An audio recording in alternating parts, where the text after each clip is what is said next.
नमस्कार मंडळी. रामकृष्ण हरी. श्री स्वामी समर्थ. चातुर्मास म्हणजे हिंदू धर्मशास्त्रानुसार आषाढ शुद्ध एकादशी ते कार्तिक शुद्ध एकादशी हा 4 महिन्यांचा काळ असतो. याला चातुर्मास असे म्हणतात. चातुर्मास म्हणजे 4 महिने. आषाढाचे 20 दिवस आणि श्रावण, भाद्रपद, अश्विन हे 3 महिने पूर्ण आणि कार्तिक महिन्याचे पहिले दिवस. तर सर्वसामान्य लोक चातुर्मासात एखादे व्रत करतात तर काही नियम पाळतात. या काळात हिंदू धर्मशास्त्रात अनेक व्रत, उपासना केल्या जातात. या काळात हिंदू धर्मात वर्णिलेल्या संस्कारांपैकी यज्ञपवी संस्कार, मुंज, विवाह, दीक्षा, ग्रहण, यज्ञ, गृहप्रवेश, भूदान इत्यादी शुभ कामे केली जात नाहीत. तर यंदाच्या चातुर्मासात यापैकी एक नियम तुम्ही अवश्य पाळा. नंबर 1. चातुर्मासात 4 महिने दररोज तुळशीसमोर हळदीने स्वस्तिक काढावे. नंबर 2. चातुर्मासाच्या काळात 4 महिने दररोज महादेवाच्या पिंडीवर दूध आणि दह्याने अभिषेक करावा. नंबर 3. चातुर्मासाच्या काळात 4 महिने दररोज शक्य असल्यास तुळशीसमोर तुपाचा दिवा लावावा. नंबर 4. चातुर्मासात काही लोक 4 महिने एकच वेळेस जेवण करतात आणि काही जण तामसिक भोजनाचाही त्याग करतात. नंबर 5. चातुर्मासात प्रत्येक मंगळवारी आणि शुक्रवारी एका सुवासीन स्त्रीची नित्य नियमाने ओटी भरावी. नंबर 6. चातुर्मासात 4 महिने सुंदरकांड, गीता आणि रामायणाचं पठण करावे. माणसाच्या जीवनासाठी हे खूपच फलदायी ठरते. नंबर 7. गणपतीला दररोज लाल फूल म्हणजेच तुम्ही जास्वंदीचे फूल देखील वाहू शकता. तुम्ही हे नियम नित्य नियमाने करू शकता. नंबर 8. चातुर्मासात दान करणे अतिशय खूप विशेष फलदायी मानले जाते. या 4 महिन्यात दान करणे जीवन संरक्षण, आरोग्यासाठी फायदेशीर आहे. तसेच या काळात पितरांसाठी पिंडदान करणे अतिउत्तम. यामुळे त्यांच्या आत्मेला शांती मिळते. तसेच या महिन्यात केलेली कोणतीही उपासना आणि साधनाही लवकर फळप्राप्ती देते. नंबर 9. चातुर्मासाच्या या 4 महिन्यात तुम्ही गायत्री मंत्राचा 108 वेळा जप करावा. नंबर 10. 4 महिने दररोज पुरुष सुक्तम दिवसातून एकदा तरी म्हणावे किंवा तुम्ही गुरुचरित्रातला 14वा अध्याय दररोज वाचू शकता.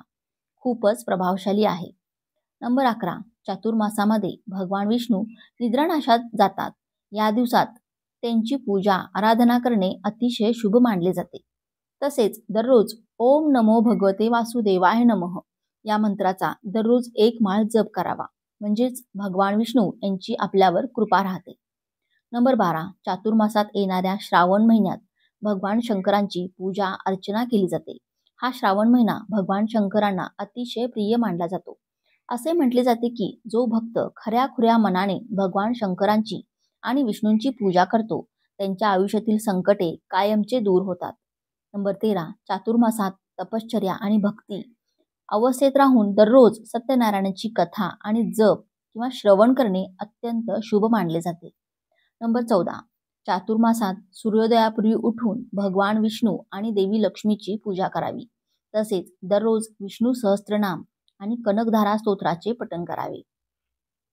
नंबर 15. चातुर्मासाच्या 4 महिन्यात तुम्ही दररोज भगवद्गीतेचा 1 अध्याय सुद्धा वाचू शकता. याशिवाय तुम्ही स्वामी चरित्रातील क्रमशः 3 अध्याय किंवा 7 अध्याय देखील वाचू शकता. नंबर 16.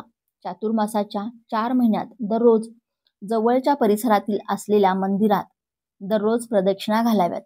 हा सुद्धा अगदी सोपा नियम तुम्ही चातुर्मासात करू शकता. नंबर 17. चातुर्मासात 4 महिन्यात दररोज तुम्ही महादेवाच्या मंदिरात जाऊन महादेवाच्या पिंडीवर 11, 21 किंवा 108 बेलपत्र व्हावे. तसेच महादेवाच्या पिंडीवर पांढरे फूल अर्पण करावे. हा सुद्धा नियम तुम्ही करू शकता. हा नियम नित्य नियमाने केल्यास महादेवांची कृपा आपल्यावर सदैव कायम राहते. नंबर 18. चातुर्मासाच्या 4 महिन्यात दररोज आपल्या देवघरात तुपाचा दिवा अवश्य लावावा. नंबर 19. 4 महिने दररोज घरातील देवांना नैवेद्य दाखवावा. तसेच गाईला सुद्धा घास द्यावा. नंबर 20.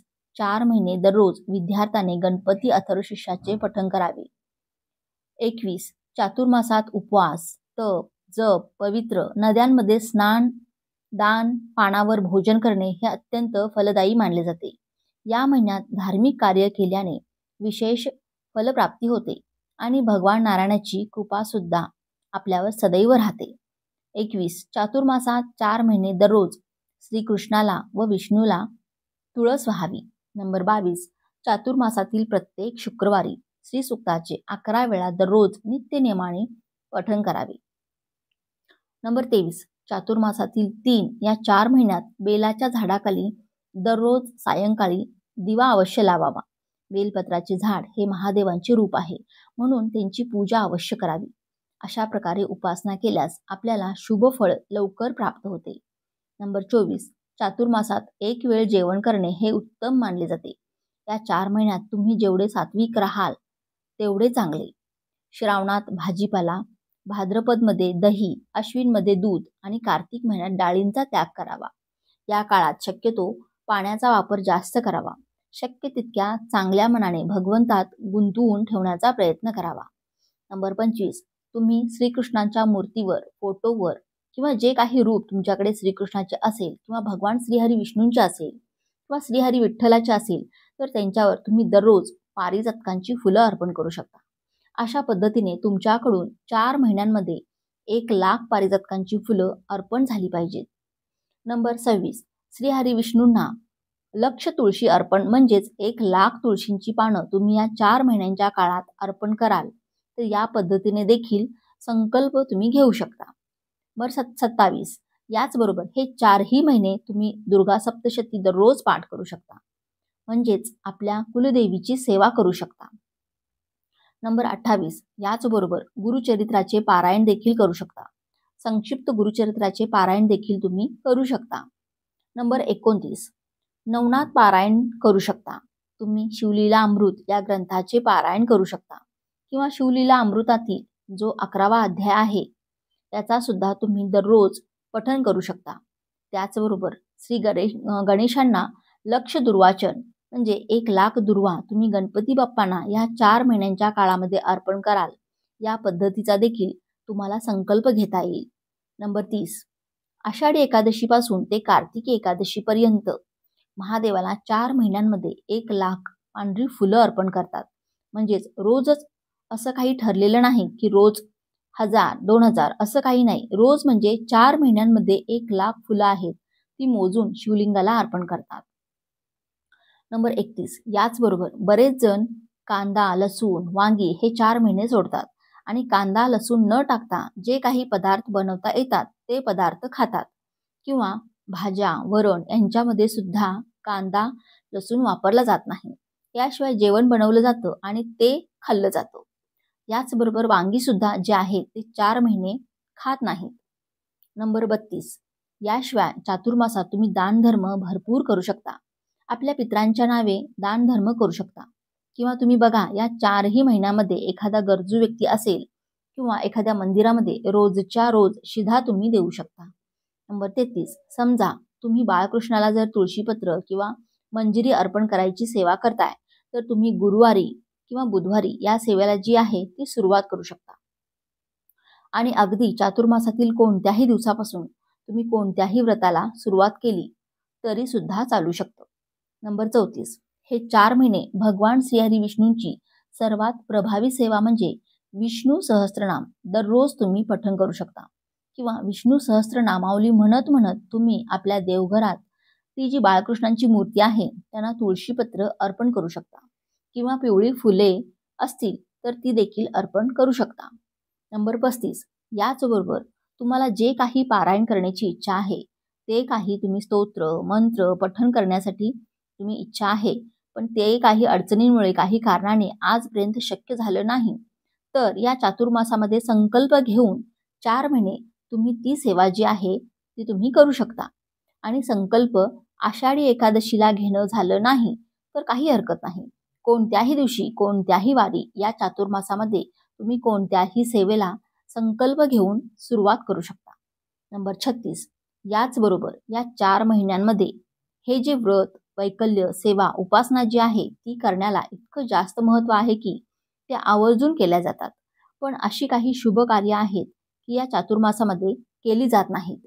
त्यापैकी पहिलं म्हणजे की या 4 महिन्यांमध्ये मुंज केलं जात नाही, लग्न केलं जात नाही, यज्ञ केलं जात नाही आणि गृहप्रवेश सुद्धा केला जात नाही. तुम्ही स्वतःचं घर घेतलं असेल आणि गृहप्रवेश करण्याचा विचार करत असाल तर तुम्ही आषाढी एकादशीपासून ते देव उठणी एकादशीपर्यंत नवीन घरामध्ये वास्तुशांती किंवा गृहप्रवेश करू शकत नाही. तुम्हाला थोडंसं थांबावं लागेल. अशा प्रकारे चातुर्मासातील या नियमांचे पालन केल्यास आपलं आरोग्य सुधारेल, मानसिक पीडा नाहीशी होईल, सर्व इच्छा आकांक्षा पूर्ण होतील, तसेच सर्व प्रकारच्या पापांचा नाश होईल. सर्व प्रकारच्या मानसिक विकारांचा नाश होऊन मानसिक दृढता प्राप्त होते. तसेच आपल्याला पूर्वजांचे आशीर्वाद प्राप्त होतात. त्याचबरोबर चातुर्मासात 4 महिने या प्रकारचे नियमांचे पालन केल्यास भगवान विष्णू आणि शिव यांची कृपा आपल्याला सदैव प्राप्त होते. जीवनात आनंद आणि समृद्धीत वाढ होते. घरात बरकत येते. तसेच आत्मविश्वास, त्याग, समर्पण आणि संयम ही भावना विकसित होते. त्यामुळे या चातुर्मासात हे 4 महिने या नियमांचे पालन अवश्य करा. तर तुम्हाला ही आजची माहिती महत्त्वपूर्ण वाटली असेल तर मला कमेंट करून नक्की कळवा. अशाच नवनवीन माहितीपूर्ण व्हिडिओ जाणून घेण्यासाठी चॅनेलला नक्की सबस्क्राईब करा. व्हिडिओ आवडला असेल तर व्हिडिओला एक लाईक नक्की करा आणि शेअर करा. व्हिडिओ शेवटपर्यंत पाहिल्याबद्दल मनापासून आभारी आहे. धन्यवाद. श्री स्वामी समर्थ. रामकृष्ण हरी. जय श्री हरी. विठ्ठल विठ्ठल.